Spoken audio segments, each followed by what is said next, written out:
Aula de hoje, teorema da máxima transferência de potência. Né, antes de começar, né, como de praxe, aí tem alguma dúvida de algum exercício, alguma coisa aí da última aula, que foi o teorema de Norton?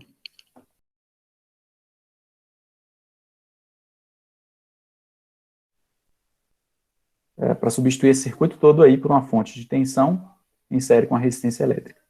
Aí, primeiro ponto, resistente Thevenin, né? Então, esse circuito, qualquer coisa que tivesse à direita dele aqui, ó, não me interessa, né? Então, por isso que na regrinha lá eu falo, retirar a carga, né? Nem é o caso aqui, não tem, né? Estou repetindo aqui, já frisando, como se fosse uma revisão com vocês. Não me interessa o que tivesse conectado em A e B. Daí o circuito só tem fontes independentes, né? Eu tenho uma fonte de tensão, uma fonte de corrente, é o que a gente aprendeu até agora. Então eu consigo eliminar os efeitos das entradas, que seria curto-circuitar fontes de tensão, abrir fontes de corrente, e daí sim eu calculo a resistência que tem entre A e B é igual à resistência de Thevenin.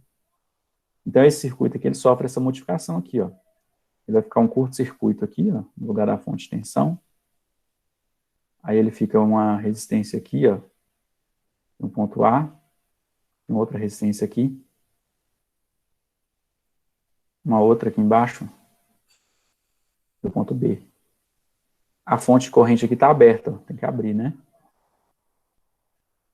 Então fiquei com 10 ohms, eu tenho 10, e aqui 10. Eu acho que é uma boa estratégia aqui sempre pensar no caminho da corrente para saber qual que é a resistência entre A e B, né? Se você tem elementos em série, é a mesma corrente. Se os elementos estão em paralelo, a corrente se divide, né? A tensão que é a mesma. Então, se eu jogasse uma corrente aqui de A até B, ó, aqui não ia nada, né? Porque não tem o caminho que está aberto, não tem a fonte de corrente aí mais. Então, a corrente passou por aqui. Na hora que ela chega aqui, ó, eu tenho que perguntar para onde que a corrente vai, tá? E aí, essa interpretação você sempre tem que se recordar. A corrente tem um caminho perfeito aqui para passar, ó. Não tem resistência nenhuma, resistência zero. E tem um outro com resistência de 10 ohms, né? Sempre que acontece essa situação, a corrente toda passa pelo caminho perfeito, pelo caminho sem resistência elétrica. Tá certo? Então, a gente até costuma dizer que, nesse caso aqui, a resistência de 10 ohms ela foi curto-circuitada, tá? Então, toda a corrente passou pelo caminho perfeito, veio para cá, passou pela de 10 ohms. Então, a resistência minha equivalente, de Thevenin, todo mundo concorda aí que ela é 10 em série com 10, 20 ohms. Exatamente. Né? Antes disso, só tem que sempre lembrar de retirar a carga, ela não faz parte, né? O que tivesse à direita aqui de AB. E tem que eliminar o efeito das entradas, né? Curto-circuitando fontes de tensão e abrindo fontes de corrente. Aí você chega num circuito que você tem que ver qual é a resistência entre A e B, e aí você vai observar o que está em série, o que está em paralelo, tá? Desse raciocínio do caminho da corrente, até se eu não tivesse feito ele, se eu não tivesse feito ele, vocês concordam que aqui eu tenho 0 em paralelo com 10? Ó? Né? A resistência do caminho perfeito é 0. Quanto que é 0 em paralelo com 10? Dá certo também, né? Se eu fazer assim. É multiplicação sobre a soma. Qualquer coisa multiplicada por 0 é 0. Então, de fato, a resistência nessa etapa aqui do circuito é 0. Por isso que o que sobra é 10 em série com 10. Né? O 10 vai ficar em fila com esse outro 10 aqui de baixo. Beleza? Então, não vamos confundir o que é série paralela aí não, hein? E para finalizar o V de Thevenin, também não me importa a carga, né? Retirar a carga. O que mais eu faço? Retirar a carga e aí simplesmente eu, né, esqueço tudo que eu fiz anteriormente aqui para resistente Thevenin, é outra etapa separada e vou calcular V de A até B é igual a V de Thevenin. Então, olha para esse circuito aqui, ó, original, tem que calcular essa diferença de potencial aqui, ó. Aí como que isso é feito, né? Como é que eu faço isso?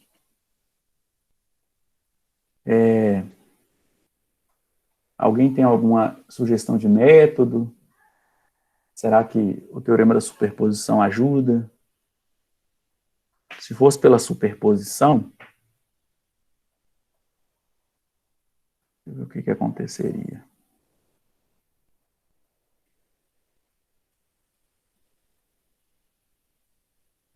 Interessante, se fosse pela superposição, né? Se eu considerar o efeito só dessa fonte de tensão aqui primeiro, ó, e abrir a fonte corrente, né? Com um circuito assim, ó.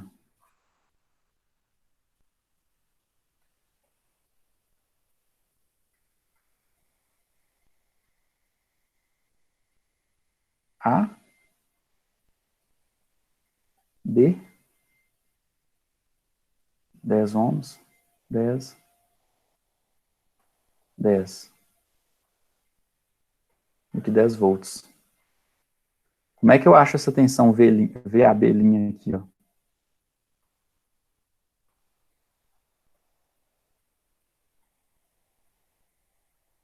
Aí esse circuito aqui, né?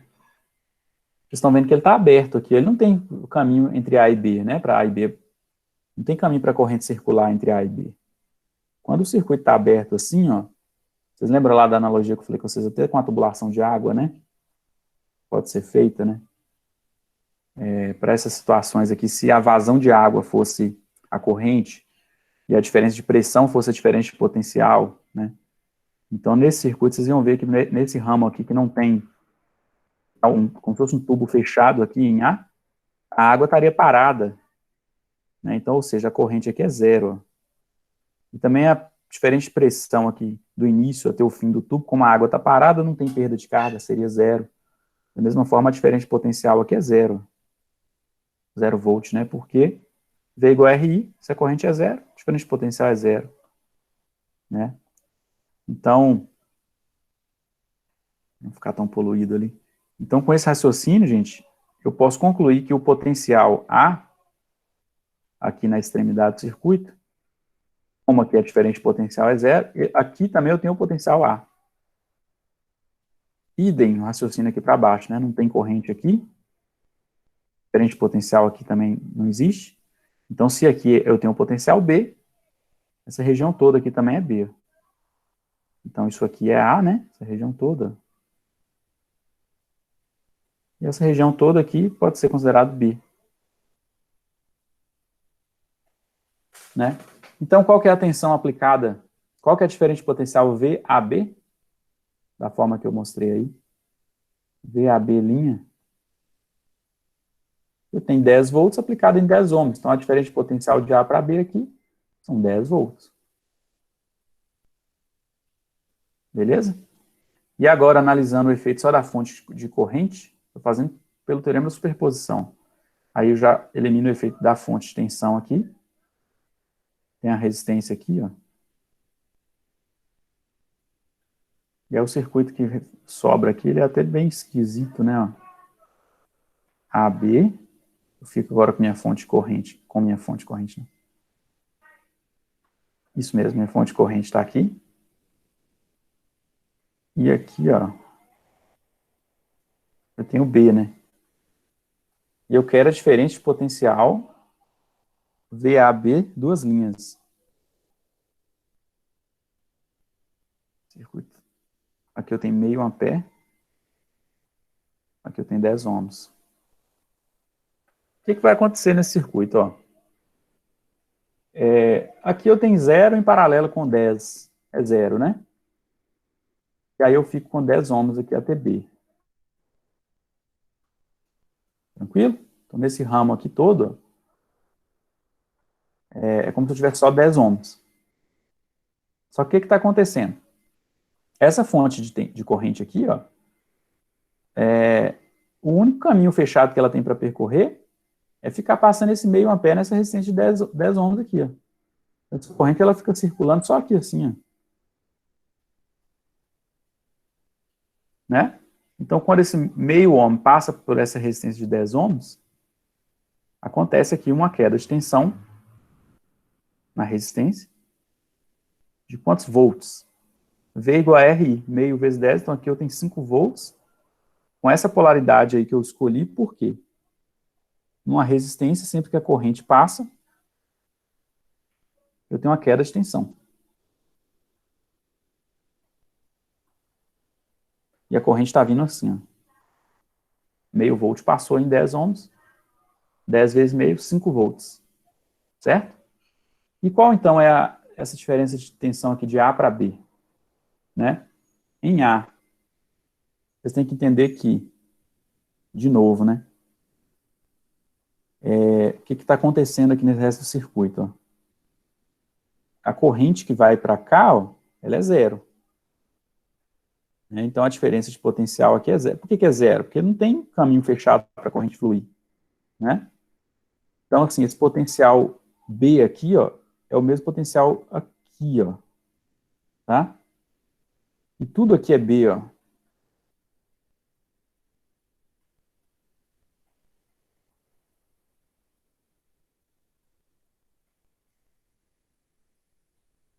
Conseguiram enxergar que tudo aqui é B? Ó. Aqui eu tenho uma região de mesmo potencial, ó. Não tem? Não tem elemento nenhum, mesmo potencial.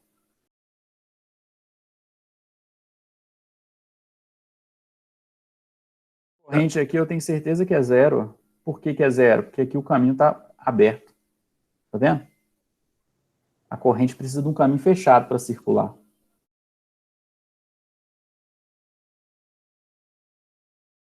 Não poderia por causa daquele outro raciocínio, né? A corrente elétrica, né, sempre que ela tem um caminho de resistência nulo, caminho perfeito, e um outro com resistência, ela sempre vai passar todo pelo resistência zero. Outro raciocínio que talvez faça ter um pouco de mais sentido para essa situação é fazer a equivalência entre 0 e o 10 aqui. Ó. Esse circuito aqui é o mesmo que esse aqui, ó, então, em outras palavras. Espera aí. Ó.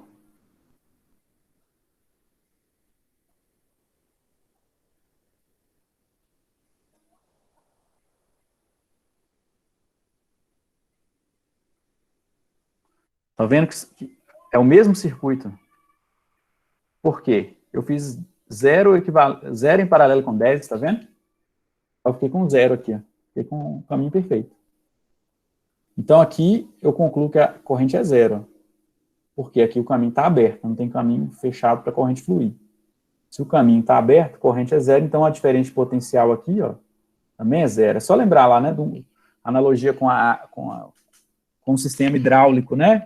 Se tivesse um tubo aí tapado, a água estaria parada naquela tubulação, a pressão no início e no final da tubulação é a mesma, então não tem diferença de potencial.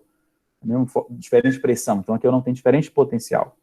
Não tem vazão, a água está parada, então a corrente é zero.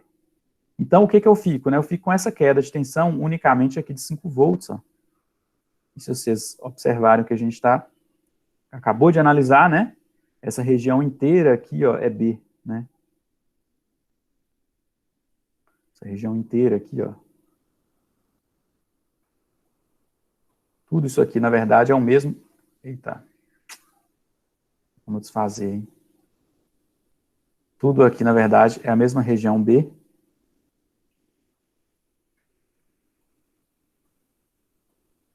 Então, depois eu vou aprender a desfazer aqui, para eu não... Tem que desenhar de novo, né? Então, tudo aqui é B, né? Foi onde a gente parou aqui, ó. Para esse desenho de K também, né? A região toda aqui é B. Então, a diferença de A até B são 5 volts, né? O VAB, duas linhas.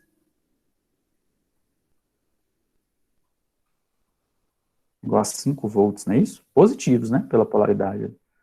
Então, por isso que VAB, que é igual a V de Thevenin, é VAB linha mais VAB duas linhas, que dão 15 volts. Confere lá a resposta. Então, fiquei com 15 volts, o equivalente, né? 15 volts.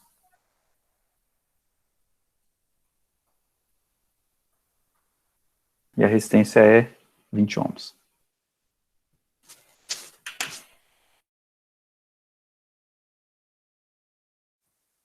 Vamos lá. A dificuldade que eu imagino que já seja entender esse circuito diferentão aqui, né? Então, o que pede aqui Ix nesse circuito, pelo teorema de Norton. Então, vocês vão ver que lá na eletrônica, né, no próximo período, o formato do circuito muda para esse aqui. É o formato usado na eletrônica.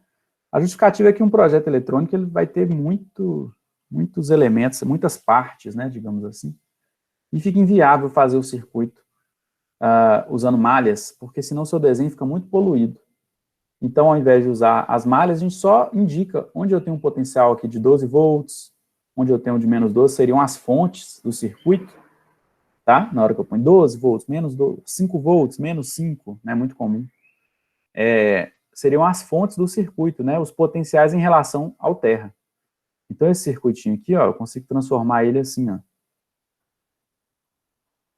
Olha para você ver que é a mesma coisa, ó.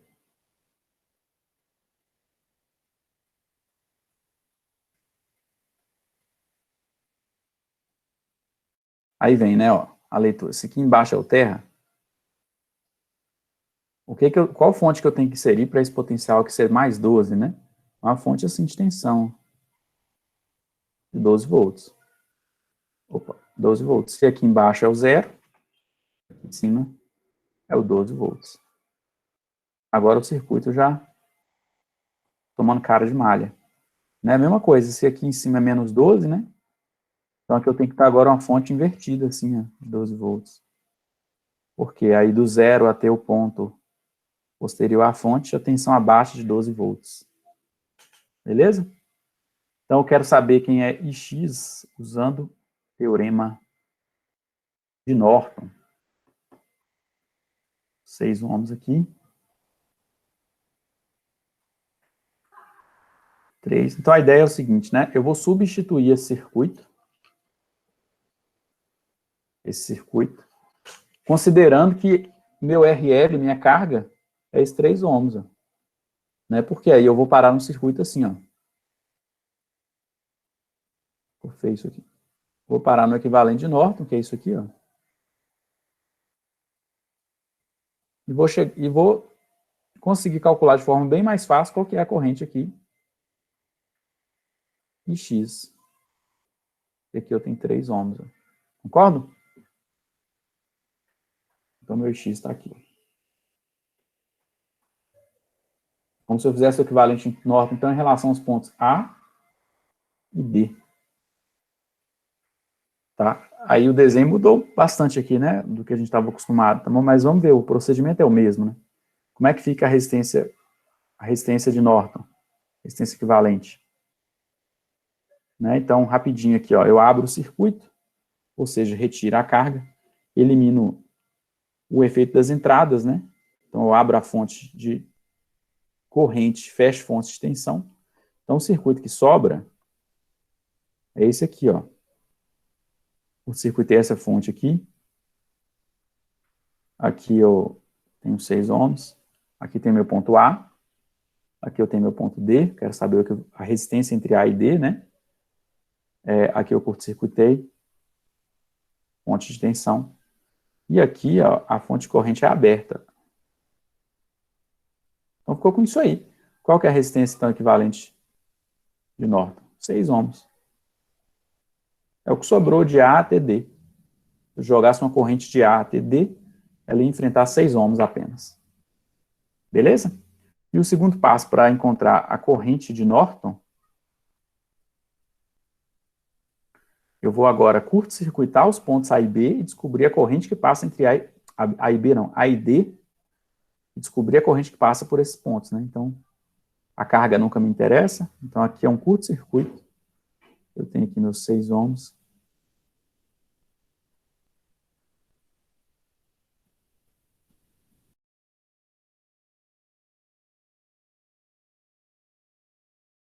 Porque o exercício pede a corrente X. Ele pede a corrente X por meio do teorema de Norton. Então, para eu encontrar essa corrente X pelo teorema de Norton, eu tenho que considerar que o 3 ohms aqui é a minha carga. 3 ohms aqui é o RL.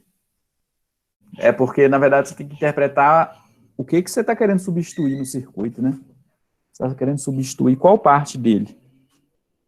Então, aqui no caso, né, eu estou substituindo isso tudo aqui, ó.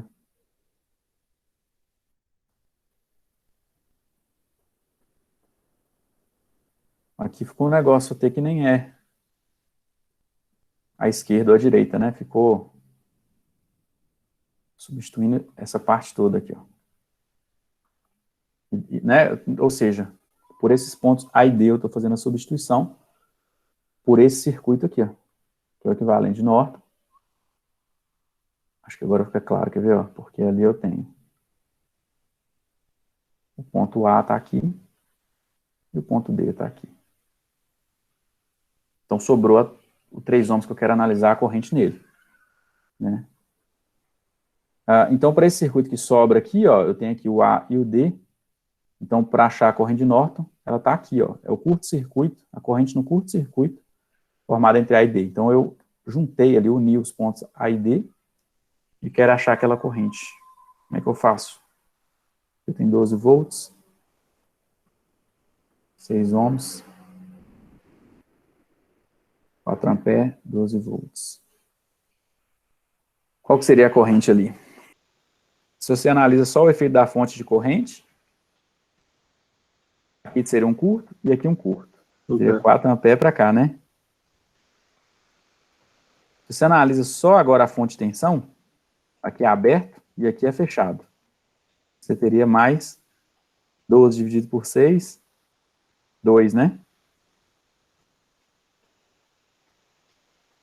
Agora, se você fecha aqui, abre aqui e deixa só essa fonte de 12, tem 12 aplicado em 6, mais 2, 8 amperes. Então é isso, né, gente? 8 amperes, cheguei na resposta. Tem uma fonte aqui de 8 amperes, com a resistência aqui de 6 ohms. Ó. Ah, não, desculpa. Aqui era 6 ohms. Achei que ele era o equivalente. Ah, é o equivalente mesmo. Né? Tá certo. 6 ohms, eu achei 6 ohms em algum lugar aqui que eu não tô. Acho que a gente fez direto, né? Ah, não, foi aqui que a gente fez, né? 6 ohms. E aí pronto, ó, tem 8 amperes, uma resistência de 6 e uma de 3. Qual a corrente X, né? Pode fazer aquela regrinha do divisor de corrente, ou então pode fazer o quê? Acha a tensão aqui da fonte, ó. A tensão entre os 3 elementos, né? Porque estão todos em paralelo. 6 em paralelo com 3 é 6 vezes 3, 18, dividido por 9. 6 mais 3. 2 ohms. Então, a equivalência aqui, 2 ohms. Passa 8 amperes em 2 ohms, então eu tenho 16 volts, né? Se eu tenho 16 volts aqui, ó, e X é 16 volts dividido por 3 ohms. 5,3, né? Resposta.